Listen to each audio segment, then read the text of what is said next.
Baik, terima kasih. Selamat pagi semuanya.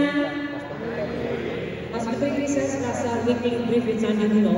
Jadi sekalian saya mau kasih kepada adik-adik sekalian, ikuti setiap hari Senin di YouTube channel BPSU Weekly Brief with Sandi Uno. Di situ akan terinformasi segala bentuk program dari mereka.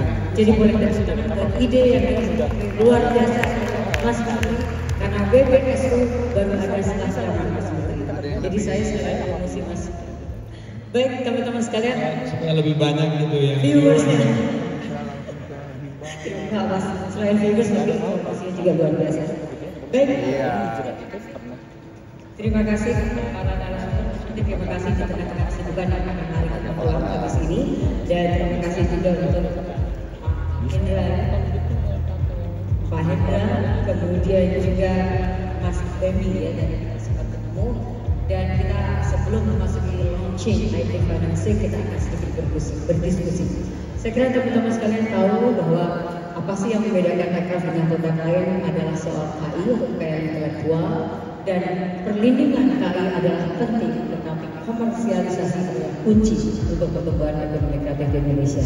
Dan kali ini kita akan berdiskusi mengenai IP Financing atau pembiayaan. Karena di dalam undang-undangnya maupun di dalam peraturan pemerintah nomor 24 tahun 2022 ada pasal yang terkait dengan pembiayaan dari hak kekayaan intelektual, bisa dari APBN, APBD atau sumber dana lainnya dalam hal ini perbankan atau non perbankan. Dan saya tahu persis bagaimana Mas Menteri memperjuangkan pembiayaan KI ini dari perbankan, dan pagi ini nampaknya akan pecah telur Mas Menteri ya. Terima kasih. Ini saya ada beberapa pertanyaan. Mas Hendra, founder dan komisaris 13 Nadi Group. Nah, pertanyaan saya, apa peran 13 Nadi Group dalam inisiasi IP Financing ini? Oke, terima kasih. Izin menjawab, saya mewakili Pak Hendra dari 13 Nadi Group menjawab. Oke, jadi kita dari swasta, perusahaan aircraft yang berkolaborasi dan bekerja sama langsung dengan para platform, dari mulai platform digital, ada YouTube, kemudian ada DSP, ada Spotify, iTunes, Langit Musik, Video.com, dan kemudian juga ada OTT kayak Netflix, Maxstream. Kita berpartner dengan para konten kreator yang membuat konten-konten digital, baik konten-konten hiburan, edukasi maupun film, untuk berjalan bersama, tumbuh dan berkembang, sehingga konten mereka bisa menjadi brand dan kemudian kita rubah menjadi, dan kemudian bisa kita validasi sehingga nilai ekonomi ada valuasinya, kemudian kita atur lagi untuk kita manage lagi supaya memenuhi syarat dan bisa tangible IP-nya sehingga bisa mendapat bantuan dari perbankan. Jadi itu dasarnya. Boleh tepuk tangan. Jadi ada harapan besar. Baik, terima kasih. Sekarang saya ke Mas Bemi. Mengapa nih Hijrah memutuskan untuk mengeluarkan IP Financing? Boleh dijelaskan dan juga gimana prosedurnya? Silakan. Terima kasih dulu ya. Jadi kita itu dari Hijrah itu sebelumnya mungkin mau perkenalan dulu. Hijrah mungkin teman-teman sendiri banyak yang belum pada tahu sendiri, karena kita ini memang relatif baru. Dari tahun 2021 kita acquire salah satu bank yang ada di Jakarta, dan kita convert menjadi bank digital. Nanti mungkin ini selaras sama teman-teman programmer atau developer yang ada di sini, karena menarik sekali ya. Saya sendiri mungkin agak sedikit iri itu buat teman-teman, karena developer ini atau programmer bisa kerja dari mana aja. Karena kebetulan CTO kami juga bekerjanya di Silicon Valley, teman-teman, yang namanya Arya Hidayat, jadi di US karena base-nya, dan mereka bisa bekerja, maksudnya mengatur waktunya antara Indonesia Amerika itu sangat smooth. Nah, selaras tadi dengan yang Mas Dio sampaikan, jadi kami sangat mendukung program dari PP 24 tahun 2022 ini, di mana kita melihat bahwa kita ingin memberikan inklusi keuangan atau akses ekonomi atau pembiayaan yang seluas-luasnya, baik itu di ekonomi kreatif dan digital lewat IP Financing ini. Kita tahu bahwa di Indonesia sendiri ini masih relatif baru, mungkin kami adalah yang pertama kali. Terima kasih Mas Menteri atas supportnya selama ini, dan tentunya dari Mas Dio dan juga Mas Group. Kita tahu bahwa ini akan menjadi bisnis masa depan di Indonesia. Kita melihat bahwa sekarang ini rasanya Gen Z atau Gen Alpha itu bukan lagi pengen bekerja sebagai bankers. Mungkin waktu era saya seperti itu, tapi sekarang ini mereka ini adalah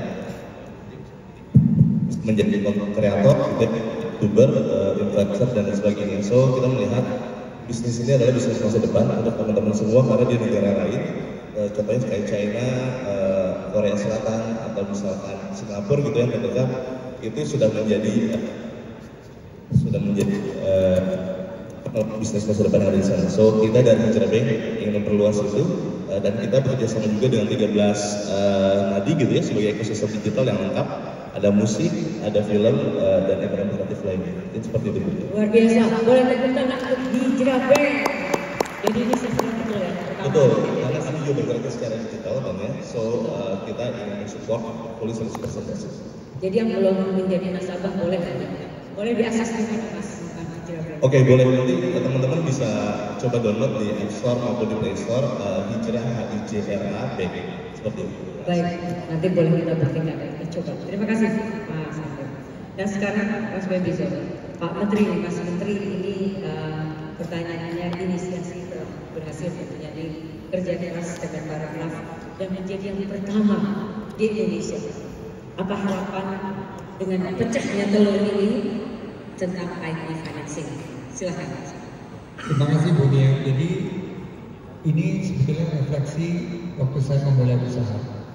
Saya memulai usaha sebagai pengusaha muda itu susah sekali mendapatkan pendanaan. Hampir dari 10 bank yang saya datangi, karena saya hanya bermodal dengan ide dan tidak memiliki kolateral, tidak memiliki aset yang bisa dijaminkan. Dan dari 10 bank yang saya datang, 12 yang menolak. Saking sulitnya mendapatkan pendanaan. Nah, setelah ditunjuk sebagai menteri yang bertanggung jawab untuk pengembangan ekonomi kreatif, saya melihat hal yang sama dihadapi oleh anak-anak muda yang ingin memulai usaha. Sehingga saya melihat bagaimana caranya agar mereka bisa mengakses pendanaan untuk memulai usaha. Dan ternyata dengan PP nomor 24 tahun 2022 sekarang dimungkinkan seorang hanya dengan ide, mungkin dengan konten atau sebuah aplikasi, sebuah produk jasa komputer yang telah dilindungi oleh hak kekayaan intelektual atau IP, intellectual properties, bisa menjadi objek pembiayaan. Nah, oleh karena itu saya sangat mengapresiasi Nadi 13 Nadi Group dan juga Hijrah Bank. Ini saya sangat terharu karena dari 1.100 yang ada di sini mungkin tidak semuanya menjadi karyawan di sebuah perusahaan digital. Sebagian dari mereka juga akan memulai usaha. Saya mau coba cek dari yang hadir di sini, 1.100 yang hadir di sini. Siapa yang ingin jadi pengusaha di bidang ekonomi kreatif? Angkat tangan. Siapa yang ingin jadi pengusaha, ingin menjadi entrepreneur? Coba angkat tangan. Nah, inilah potensi kita. Mereka ingin memulai usaha tapi akan kesulitan untuk mendapatkan pendanaan karena nyari pinjaman sekarang gampang atau susah? Nyari pinjaman sekarang gampang atau susah? Susah atau susah banget? Nah, dengan Hijrah Bank dan 13 Nadi Group, saya berharap ini menjadi game changer, jadi sesuatu yang terobosan yang mudah-mudahan bisa diikuti juga oleh bank-bank lain, bank-bank himbara, bank-bank swasta lainnya, karena IP financing ini kita harapkan untuk menggunakan kekayaan intelektual, akses pendanaan semakin luas, ekosistem ekonomi kreatif semakin kuat, dan juga kita lihat bahwa jejaring komunitas ekonomi kreatif ini kita bisa kembangkan dari pusat dan daerah karena sudah terdigitalisasi. Dan terakhir, saya harapkan partisipasi dari semua pihak, paling tidak untuk mendorong sehingga yang sudah lebih masif seperti KUR ini bisa juga mendapatkan kesempatan untuk bertransformasi menjadi pinjaman yang berbasis hak kekayaan intelektual. Itu harapannya. Boleh tepuk tangan untuk Mas Menteri. Jadi intinya bahwa kolateral itu bisa dari ide yang sudah ber-IP tentunya, sudah daftarkan, tidak lagi harus fisik. Suatu kemajuan yang luar biasa. Baik, dengan demikian sesinya telah selesai karena kita harus beranjak ke acara yang lain. Terima kasih dan wassalamualaikum warahmatullahi wabarakatuh. Waalaikumsalam.